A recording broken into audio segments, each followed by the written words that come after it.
Bonjour à tous et à toutes. Qu'est-ce que vous savez réellement d'un acheteur potentiel? Votre processus de qualification, est-ce qu'il tient compte uniquement des besoins du client? Qu'est-ce qui se passe si vous ne parvenez pas à cerner le style d'achat du client, c'est-à-dire la façon qu'il désire acquérir son produit ou son service? Parce que quand on parle de vente à travers toutes les recherches et expériences, ceux et celles qui ont du succès sont toujours ceux et celles qui savent copier le comportement de l'acheteur. On appelle ça faire le caméléon. Imaginez la scène, une dame ou un homme se présente devant vous et vous demande « Pardon, jeune homme, j'aimerais savoir si la tondeuse qu'il y a là est disponible. »« Hey, bonjour monsieur! Oui, je vais aller voir ça tout de suite, je vous reviens. » Dans cette vidéo, on va voir ensemble comment identifier les 4 styles d'achat des clients afin de vous aider et aider votre client à obtenir ce qu'il veut, comme il le veut, et pour les représentants des ventes à conclure plus de ventes.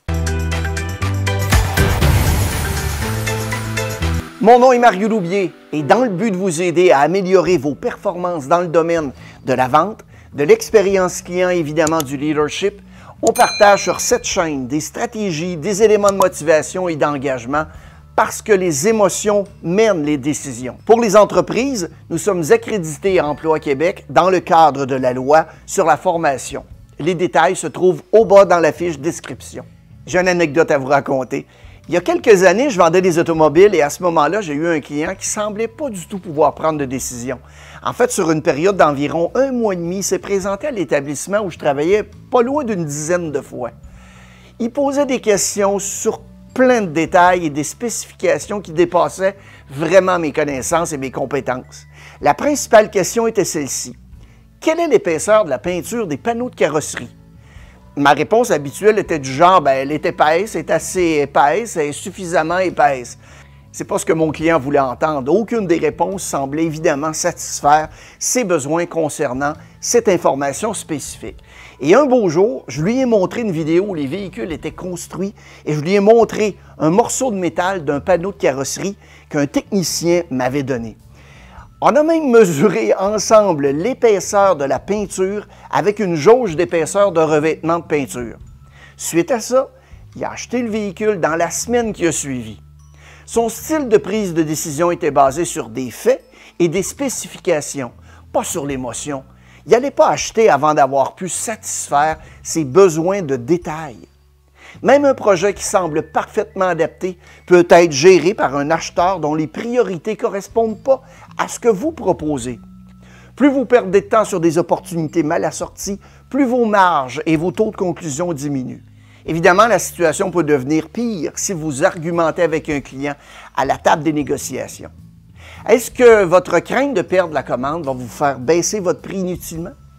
Il existe 4 styles d'achat principaux. Reconnaître ces caractéristiques va vous donner un avantage extraordinaire lorsque vous essayerez de positionner votre offre, de surmonter les objections des clients et bien évidemment de négocier l'accord final. Et un peu plus loin dans la vidéo, je vais vous donner les outils pour passer un test afin d'identifier votre style pour le marier beaucoup plus rapidement à celui de votre client. Et en passant, il n'y en a pas un qui est meilleur qu'un autre dans les 4 styles. Ils sont différents tout simplement. Le truc, c'est surtout de savoir comment s'y adapter. Tout d'abord, pour déterminer le style d'achat de quelqu'un, on doit se concentrer sur son comportement. C'est-à-dire ce qu'on est capable d'observer, de mesurer et qui va signifier la même chose pour tout le monde. Par exemple, supposez que je dise que quelqu'un avait l'air de bonne humeur. Être de bonne humeur, est-ce que c'est un comportement? Non. Un comportement se décrirait ainsi. La personne a souri et ses sourcils étaient relevés. Sourire et lever les sourcils constituent des comportements. On rassemble un groupe de comportements et on a jugé que cette personne est de bonne humeur. Si je vous dis qu'une personne a souri, je vous parle d'un comportement, parce qu'on pourrait tous le voir. On pourrait le mesurer et on serait tous d'accord pour dire que c'est la même chose qu'on a vu. On a vu les coins de la bouche relevés en même temps et peut-être même quelques dents. Les recherches nous ont appris que les gens ont 2 grandes façons de communiquer avec les autres. Il y a tout d'abord le niveau de sensibilité sur l'axe vertical et le niveau d'assertion sur l'axe horizontal. La sensibilité qui se trouve sur l'axe vertical, c'est l'ouverture ou la capacité de s'adapter aux situations, aux idées nouvelles. Quand quelqu'un manifeste une faible sensibilité, souvent, son langage corporel est plus fermé et ses mouvements beaucoup plus contrôlés ou lents. Ils disent souvent non, ils refusent de comprendre ou d'accepter des nouvelles idées ou des opinions, ils sont orientés sur les tâches et motivés par les résultats. Au contraire, si la sensibilité est élevée, la personne va avoir un langage corporel beaucoup plus ouvert, des mouvements beaucoup plus animés et va s'intéresser plus aux gens et sera plus ouverte aux idées, aux opinions des autres. Prenez un moment pour réfléchir où se situent certains de vos clients et même certains de vos collègues dans ce domaine. La sensibilité élevée ou faible, ou quelque part entre les deux. Maintenant, l'axe horizontal, l'assertion, va se définir comme étant une absence de doute, une foi en soi-même et en ses capacités. Comment se comporterait une personne qui a peu d'assertion? Eh bien, elle serait lente à prendre une décision. Elle poserait beaucoup de questions, comme par exemple mon client qui a acheté un véhicule et qui voulait connaître l'épaisseur de la peinture des panneaux de carrosserie. Cette personne a besoin de plus de soutien et de rassurance. Elle parlerait lentement et probablement à voix basse. Un client plein de confiance va être le contraire. Il va prendre des décisions rapidement, presque par intuition. Il a besoin de peu de soutien et va émettre des opinions plus que de poser des questions. Allons voir maintenant plus en détail chacun des styles d'achat. On va voir 4 éléments pour chacun d'entre eux. Nous verrons tout d'abord quelle sorte de personne elle est et comment on fait pour la reconnaître. On va voir ensuite ce que ça prend pour qu'il vous achète, vous d'abord comme personne et comme représentant en vente. Finalement, on va vous donner quelques stratégies d'approche pour aller dans le sens de la communication que cette personne désire. Une personne qui est très sensible a tendance à être orientée sur les gens. Si on combine à cela un faible niveau d'assertion, soit la lenteur à prendre une décision, la personne aimable. Vous saurez que vous traitez avec une personne aimable parce qu'il y aura beaucoup de questions. Mais celles-ci auront pour but de réduire le risque à l'aide de garanties et de témoignages. Vous savez, le genre qui dit « Qui d'autre a conduit ce véhicule? » Cette personne est la plupart du temps relaxe, réfléchie et prête à acheter. Elle déteste négocier. Ce sont des gens d'une grande patience, respectueuses et de parole. Évidemment, elles sont aussi très loyales, serviables et coopérantes. Vous les reconnaîtrez par leur air un peu inquiet au départ. Elles viennent souvent accompagnées de quelqu'un d'autre. Elles restent souvent près de l'entrée et vont vous demander la permission pour poser une question. « Excusez-moi, est-ce que je vous dérange? » Elles vont attendre de se faire proposer de l'aide par un conseiller. Vous pouvez faire aussi le jeu des cartes d'affaires. En fait, vous lui donnez 2 cartes et si c'est un aimable, elle va vous en redonner une. Ce sont des gens de confiance. Si vous voulez leur vendre, sachez qu'elles sont portées à faire confiance et craignent la confrontation. Elles parlent peu et sont plutôt timides. Elles ont de la difficulté à prendre une décision et aiment beaucoup se référer à des personnes qui ont déjà acheté chez vous. Lorsque vous parlez de vos produits, services ou de vos prix, vous devez démontrer une grande confiance en vous. Vous devez les approcher en vous intéressant aux membres de leur famille ou bien de leurs connaissances. Présentez-leur du visuel, des images, des vidéos et des cas vécus ou bien des analogies. L'autre style qui est lent à prendre une décision, où se trouve la faible confiance, c'est la personne analytique. Elle pose aussi beaucoup de questions, mais les questions concernent des faits, des chiffres, pas des gens. Si la personne veut acheter un véhicule usagé, elle peut demander par exemple « Est-ce que vous avez les factures des entretiens du véhicule? » Cette personne est très précise et organisée. Pour elle, toute une logique. Elle en connaît souvent plus que vous sur vos produits et services, mais posera quand même beaucoup de questions. Elle pardonne difficilement les erreurs en mode achat, à moins que leur occurrence soit logique.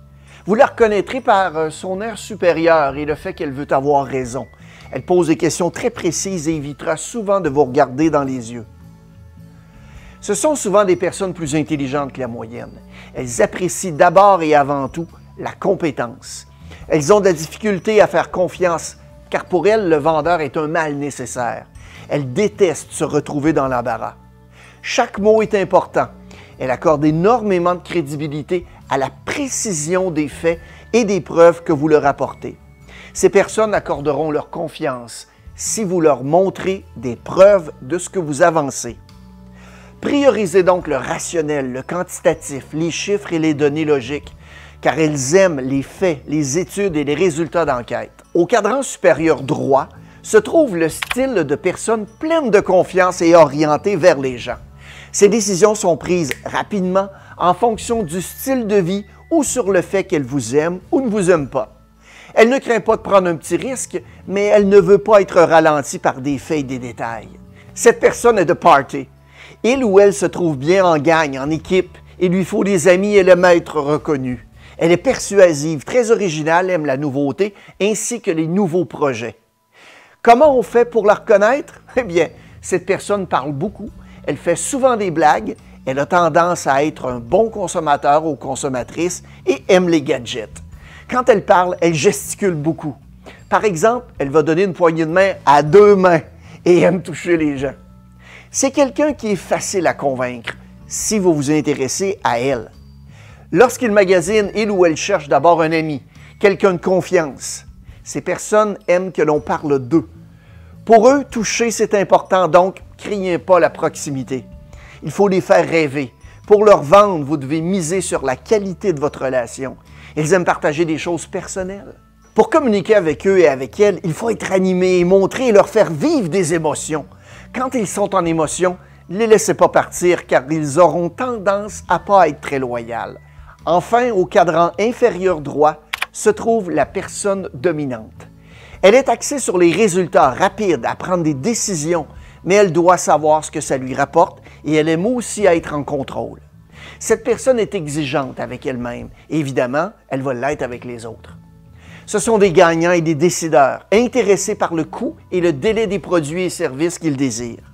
Vous devez donc vous douter qu'elles ont très peu de patience et aiment être comprises du premier coup. Ces personnes sont axées sur le travail bien fait qui donne des résultats. Vous la reconnaîtrez par son regard intimidant, droit dans les yeux et par sa voix directive qui aime donner des ordres. Vous savez aussi, ces personnes vont regarder souvent ce qu'il y a de plus cher et elles n'aiment pas l'essayer avant. Elles ont tendance à être extraverties et restent debout préférablement. Elles achètent l'action et la vitesse des réponses. C'est pourquoi ces personnes veulent faire affaire avec un vrai vendeur ou une vraie vendeuse qui sait de quoi elle parle. Ces gens veulent être en contrôle, elles veulent diriger. Elles pourront montrer des signes d'impatience, par exemple, en regardant leur montre ou leur cellulaire. Donc, pour leur vendre, vous devez leur donner un discours pratique, concis, mais aussi réaliste. Lorsque vous voulez qu'ils prennent une décision, vous leur offrez toujours des choix. Elles ont le souci de contrôler et d'évaluer les résultats de l'action qu'ils vont poser. Voilà qui vous donne quelques indices pour savoir comment traiter avec chaque style.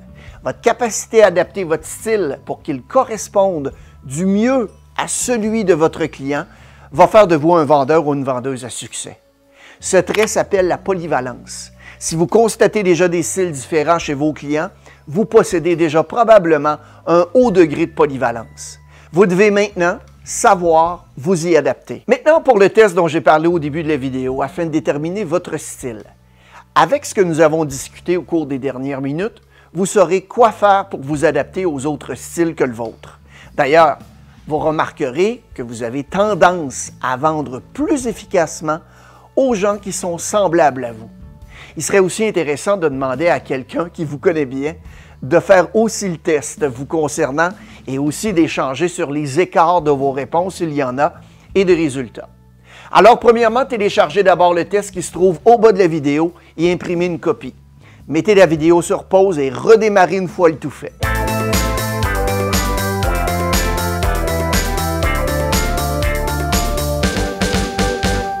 On est de retour. Vous devez donc avoir 7 feuilles en main ainsi qu'un crayon. Rendez-vous à la page 1. Vous y retrouverez 2 blocs de questions, un sur la sensibilité et l'autre sur l'assertion. Vous devez compléter les 2 blocs. Vous avez toujours à choisir entre 2 affirmations vous concernant sur vos comportements et attitudes en milieu de travail. Par exemple, demandez-vous lorsque vous communiquez avec quelqu'un d'autre, est-ce que vous le faites avec plus de gestes ou moins de gestes? Si c'est plus de gestes, comme c'est mon cas, vous cochez la case juste ici. Si ça avait été moins de gestes, vous auriez coché la case juste ici. On passe au suivant. Lorsque vous communiquez avec quelqu'un d'autre, est-ce que vous le faites avec des mouvements corporels plus animés ou des mouvements corporels plus contrôlés? Si c'est un mouvement corporel plus animé, vous cochez juste ici Ici, c'est plus contrôlé, vous cochez juste ici. Donc, allez-y, complétez les 2 blocs et mettez la vidéo sur pause.